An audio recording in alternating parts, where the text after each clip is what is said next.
Bueno, ¿qué tal? Estamos aquí, la verdad es que la gloria, ¿verdad, Monse y yo, en Andalucía Nexus, en el marco del Salón de HIT, para hablar de un tema que a las dos nos encanta, nos apasiona y a eso nos dedicamos, ¿no? Al turismo de cruceros, a posicionar Andalucía y Málaga como destino de cruceros del sur de Europa.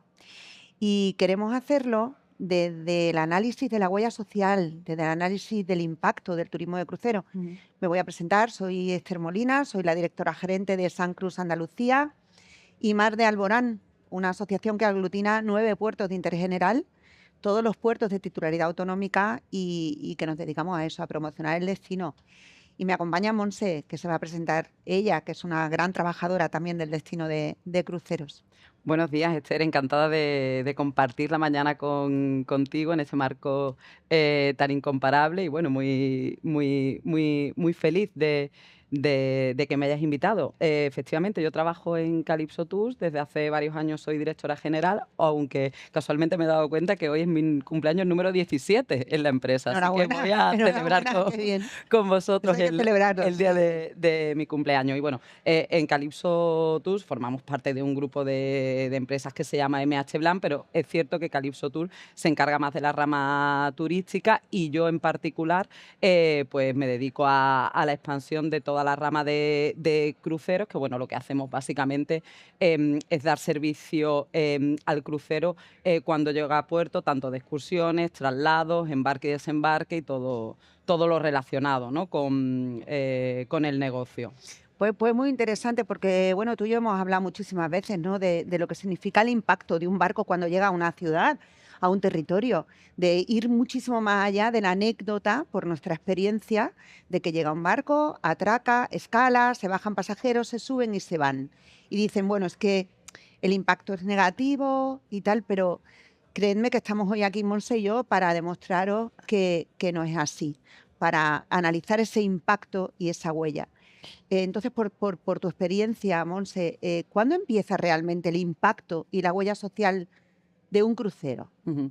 Realmente hay muchísimo trabajo detrás cuando hasta el momento en que vemos a un crucero en puerto, todos los agentes involucrados, que bueno, eso podemos ir viendo ahora un poquito todos los que formamos parte del segmento, empezamos a trabajar 2 y 3 años antes. Los directores de itinerario, que al final son los encargados de decidir qué barcos van a qué puertos, pues ya están trabajando prácticamente en 2028. Entonces, bueno, ahí es cierto que O 2 sea, años con 2 años de antelación. totalmente, mínimo 2, 3 años de Luego el impacto antelación. económico empieza dos Desde años ese antes. momento, efectivamente. Y bueno, como hablamos siempre, ¿no? La huella social, hablamos del impacto económico, del impacto social, del impacto medioambiental, ¿no? Y ahí es donde también nosotros como operadores de cruceros tenemos que, bueno, tenemos una labor y también educativa, ¿no? Diría yo, precisamente por lo que tú comentabas antes, ¿no, Esther? Porque nos pensamos que el cliente llega, que estás unas horas en puerto, pero bueno, detrás hay mucho trabajo y sobre todo qué consecuencias tiene también después. Entonces, por hablar un poquito, Esther, de los agentes, que además, bueno, pues las dos estamos relacionadas con ellos, Y ¿no? fíjate, porque yo desde un punto de vista del puerto, ¿cuáles son los agentes de los Efectivamente. puertos que empiezan a trabajar y por lo tanto a generar empleo y a generar economía cuando el jefe de itinerario decide venir a Andalucía? Decide venir a Andalucía y 2 años antes empezamos a movernos desde un punto de vista del puerto con capitanía marítima, con seguridad, prácticos del puerto, todo el tema del habituallamiento que se contrata, que eso ya es un poco más de los consignatarios, que la figura del consignatario es muy importante, porque la figura del consignatario es el que pone la unión entre el puerto, donde el barco va a venir, y la naviera, que no tiene aquí su sede. Efectivamente. Y ellos son un poco los que tienen la clave. Agentes de aduanas, policía, pasaporte, compra para habituallar el barco y que pueda haber víveres, mantenimiento de maquinaria del propio barco, aprovisionamiento de farmacia, porque en los barcos hay farmacia. Los barcos son ciudades, hay farmacia, hay clínica, hay capilla, hay tiendas. Hace poco además ayudé a una chica a que cogiera el empleo como farmacéutica en un barco de Costa Cruceros y decía, increíble lo que se puede generar. Bien, pues ese es el mensaje positivo desde el puerto, pero ¿y desde tierra? Pues realmente va muy ligado a todo lo que tú has dicho. Efectivamente, el consignatario es el representante legal del armador, precisamente porque una naviera no tiene sede, ¿no? No tiene representación, sino es a través de su consignatario, que es el que se encarga un poco de distribuir todos estos servicios que mencionabas. Pero aparte de eso, el día también de la escala entra en juego el operador de excursiones, ¿no? En este caso, empresas como Calypso Tours. Nosotros lo que nos encargamos realmente es de dar servicio a los clientes que salen en excursiones. Después podemos hablar también del cliente independiente, que también es muy importante para los destinos. Pero bueno, claro, nosotros al final lo que hacemos es comercializar una serie de excursiones que llevamos ya vendiendo 2 o 3 años antes. Por eso el trabajo previo tan grande que hay. Y bueno, y al final la riqueza realmente se distribuye entre otros muchos agentes de la ciudad, desde empresas de transporte, monumentos, bares, restaurantes, asociaciones de guía, pequeñas empresas que ponen en valor pues determinadas características de cada destino, ¿no? Está pasando cada vez más que bueno, hay pequeñas empresas de receptivos que se están encargando de poner en valor, pues por ejemplo, barrios que no son tan conocidos o donde la mayoría de las navieras o clientes hasta ahora no han ido. Yo creo que esto es muy interesante y hablando y volviendo a la huella social, creo que es fundamental, ¿no? No, sin duda, porque además es que o sea, de verdad, mi experiencia personal es que hasta que no entré en el puerto, conocí su realidad y conocí lo que pasaba cuando llegaba un barco, dije, qué injusta he sido juzgando, ¿no? Porque al final, fijaros, tú que te dedicas a eso, a mí me gustaría que nos contaras un poco alguna experiencia bonita de alguna experiencia en destino que hayas podido desarrollar por toda Andalucía. Por ejemplo, en Málaga, sabemos un poco al hilo de lo que tú comentabas antes, ¿no? ¿Cómo contribuye a la cultura local? ¿Cómo contribuye al empleo local el turismo de cruceros? Porque hay aquí, por ejemplo, una ruta de oficios por el barrio de Lagunillas, tenemos luthiers, tenemos orfebres, tenemos doradores, tenemos que acaban en el Museo de Cristal y eso al final lo que hace es preservar que esos oficios no se pierdan. ¿Cómo se comporta el cliente de cruceros con respecto a esto? Tal cual, y de hecho yo creo que la tendencia es esa, ¿no? De cada vez más clientes que precisamente lo que buscan es eso, por varios motivos. Primero, porque cada vez los clientes son más repetitivos. Al crucerista, al que le gusta viajar en crucero, tiende a seguir haciendo cruceros a lo largo de los años y llega a un punto que lo que quiere es el producto distinto. Y después porque dentro del segmento de naviera no todos los perfiles son iguales. Hablamos. Eso me encanta a mí porque eso, ¿qué demanda? Porque eso es importante para todos los operadores, que conozcamos que no todos los clientes que van en un crucero son iguales. Efectivamente. A ver, hablamos siempre muchas veces de las grandes navieras genéricas, que bueno, que son muy importantes porque al final también mueven mucho volumen y eso genera mucho impacto económico con mucha contratación de buses, guías y demás, pero cada vez también hay más navieras de lujo. Además, hablamos de cruceros que tienen una capacidad máxima de 600, 700 personas. Muchas de estas navieras tienen los tours incluidos, con lo cual eso ya garantizan un nivel y un Que no impacto. va a haber una dispersión de que los cruceristas se vayan independientemente, ¿no? Efectivamente, y tienes garantizado que hay una serie de recursos mínimos que se van a quedar en el destino, es decir, un impacto económico mínimo garantizado, ¿no? Por tener ese tour ya incluido. Y muchas de estas navieras de lujo, pues precisamente lo que quieren o lo que buscan, y que yo creo que, bueno, que Málaga y todos los puertos de Andalucía, ¿no? En general, porque si hablamos de Cádiz estamos en la misma situación, incluso Sevilla. Son destinos multidestinos. No tenemos que hablar solamente de Málaga como Málaga capital. Es verdad que dentro de Málaga capital, por ejemplo, lo que tú comentabas, ¿no? Intentamos que los clientes empiecen a ir al barrio de Lagunillas o vayan a conocer la Trinidad, pero es que dentro de la provincia se va diversificando y vamos ampliando productos y, por ejemplo, intentamos llevar a grupos también muy reducidos pues a determinadas almazaras de aceite donde la propia familia, los dueños le reciben, explican a los clientes cómo se solía vivir, cómo se vive ahora y sobre todo lo que decías tú, ¿no? Preservar esa tradición. un tema también muy importante y un destino muy famoso, muy importante para los americanos, por ejemplo, Macharabiaya, desde el puerto de Málaga, ¿no? Sí, Por el tema de Bernardo de Gálvez y su familia, Galveston en Estados Unidos. Es decir, nosotros también como operadores tenemos una responsabilidad social de diversificar. Pues qué bonito y qué labor tan bonita. Fíjate, nosotros desde San Cruz colaboramos con la empresa pública, con Turismo Andaluz, como todo el mundo la conocemos, y estamos desarrollando una guía de experiencias singulares precisamente para incluir la singularidad de nuestro destino, un destino diverso, distinto, que ofrece tanta variedad, tanta riqueza, tantas distintas provincias, tantos distintos puertos incluso. Un puerto boutique como Motril no tiene nada que ver con Sevilla y no tiene nada que ver con Málaga o no tiene nada que ver con esa Cádiz Fenicia tan impresionante, ¿no? Entonces, al final, bueno, pues sí, pues por ahí van los tiros, pero qué labor tan bonita y qué labor tan importante. ¿Cuáles son las claves, Monse? Porque al final todos trabajamos en lo mismo. Yo creo que la coordinación y la unión son clave. También la conciencia que tú y yo hoy estamos protagonizando, ¿no?, en esta conversación, pues para que las personas que nos puedan escuchar y los operadores que nos puedan escuchar, pues vean más allá de del tamaño del barco, ¿no?, y que de la gente se baja. Pero ¿cuáles serían las claves para que un director de itinerario, tú que te relaciones con ellos, decida, oye, pues mis barcos van a escalar cada vez más en Andalucía? Bueno, primero definitivamente la posición geográfica estratégica no es fundamental, ¿no? Cuando un director de itinerario decide posicionar los barcos en un determinado puerto, porque al final los itinerarios se hacen con un sentido y tienen que encajar un número de puertos, unas distancias, unos gastos de combustible.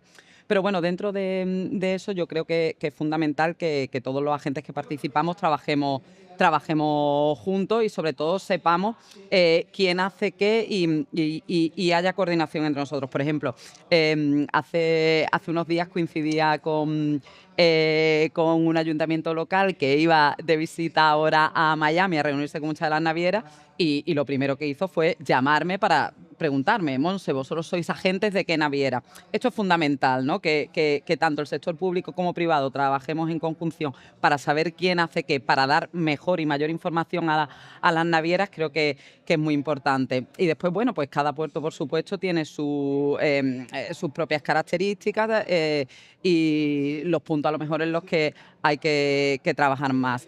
Yo siempre digo que lo importante es que estemos todos alineados e ir de la mano, porque la fortaleza de uno es la fortaleza de otro. Andalucía tiene muchísima capacidad de crecimiento. No es verdad que no es una región, no es nuestro caso, no estamos saturados y además cada vez más, o sea, el turismo de cruceros primero desestacionaliza.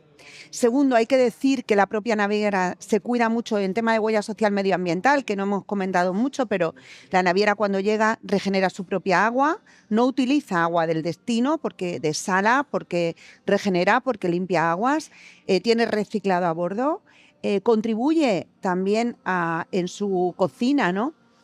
Ahora que estamos en el salón de hostelería y restauración, pues a utilizar productos del territorio para ponerlos en valor, al final contribuye a la sostenibilidad y realmente a que no hay muchos días que haya muchos barcos y muchos puertos ni haya concentración. Y bueno, yo no sé, pero Esther, yo creo que incluso como ciudadana que estamos en la ciudad se ve, ¿no? La mayor parte de las navieras, de los cruceros, llegan a las 8 de la mañana y se van a las 6 de la tarde. Es más, los únicos cruceros que tienden a alargar la estancia son los cruceros boutique, navieras de lujo, que son mucho más reducidos.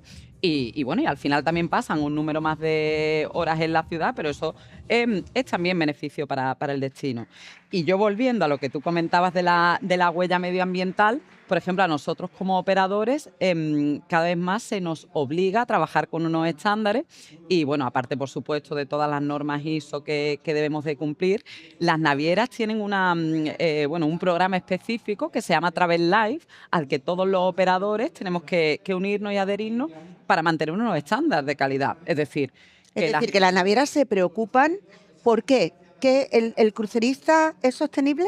A ver, yo creo que se preocupan lo primero porque, claro, se dan cuenta que cada vez hay más preocupación, ¿no? O el cliente final está más concienciado, ¿no? Entonces, el cliente necesita ver que tanto la naviera como el destino se preocupa por la huella y el impacto medioambiental. Entonces nosotros, por ejemplo, desde uso de autobuses con una determinada, unos determinados años que no pueden superar más de X años, aparte, por supuesto, de buses híbridos y, bueno, después toda una serie de procedimientos a seguir por guías, por restaurantes, bares, es decir, por todos los agentes que intervienen en la excursión. Está todo auditado, ¿no? Entonces, bueno, creo que es importante Sí, ese es paso, que la ¿no? Y esa sostenibilidad no evolución. es sostenible si no opera en toda la cadena de valor. Al Efectivamente. final, y luego hay otra cosa que estamos observando, no sé tú qué opinas, pero me gustaría también saber tu opinión.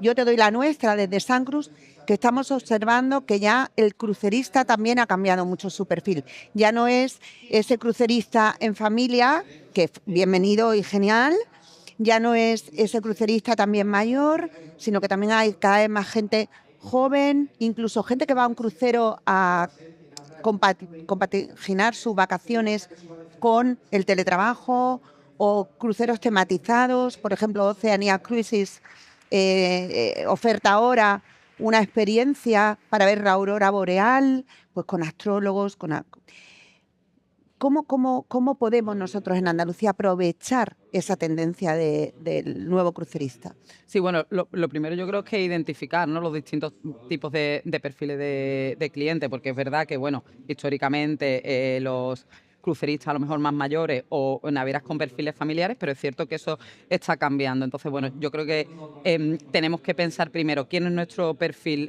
nuestro público objetivo. Por ejemplo, pensando en navieras similar quizás en público objetivo, Silversea, Azamara, navieras de lujo, barcos más pequeños, generalmente parejas entre 50, 60 años de media, nivel adquisitivo económico alto, pero sobre todo interés cultural. Es decir, ahí es donde yo creo que está la clave, ¿no? Sí, que no bajan a la ciudad, pasean y compran un imán, que también. De hecho, Oye, tengo anécdotas, Esther, volviendo a lo que comentabas antes, bueno, de cruceristas que han estado a lo mejor en una determinada bodega y después avisarnos el dueño que han hecho una compra para llevar vinos a Estados Unidos de 10.000, 12.000 euros. Es decir, el impacto va mucho más allá de una excursión y ya no solo en el momento presente, ¿no? Que hablabas tú también antes de eso. Yo creo, Esther, que lo importante del crucerista no es verlo en el momento actual en el que llega el barco, es qué pasa en el futuro. Y lo hemos hablado varias veces en nuestras conversaciones, que ambas creemos que bueno, es el prescriptor ideal del destino. absolutamente. Y tú me decías, no solamente es prescriptor, sino es repetidor. Y es verdad que el crucerista es un turista muy fiel al crucero, pero también es prescriptor y a lo mejor ya no viene solo con su pareja, sino viene con un grupo de amigos o quiere visitar algunas cosas que ha visitado fugazmente y quiere adentrarse muchísimo más. Eso es una auténtica realidad. Y además, te voy a decir una cosa, también me gustaría dejar una nota, y hemos hablado de empleo directo, hemos hablado de impacto directo, hemos hablado también de impacto indirecto, del tema de transporte, de habituallamiento, de limpieza, de lavandería, de medicina, de hospitales.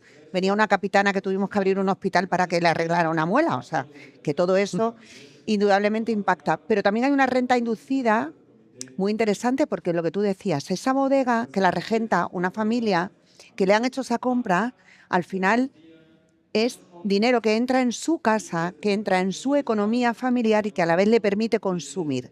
Es decir, al final, cuando el dinero circula, a mí me gusta decir, ¿no?, es una demanda interna, cuando el dinero circula, el impacto es muchísimo mayor, porque a mí me permite consumir por haber ganado, por así decirlo, en román paladino, para que todo el mundo pues se entere, ¿no? Es una Así que, diversificación, ¿no? Las ramas van mucho más allá y más lejos de lo que aparentemente en un primer momento podemos ver o podemos pensar. mira, a mí me gustaría terminar con un dato, y me gustaría que tú también terminaras con otro, ¿no? De cuántas encargos tenéis de aquí a final de año en Andalucía y como tal, porque nosotros hemos hecho un cálculo aproximado con economistas expertos de sumatorio del impacto directo, indirecto e inducido, y nos sale más de 1.200 millones de euros.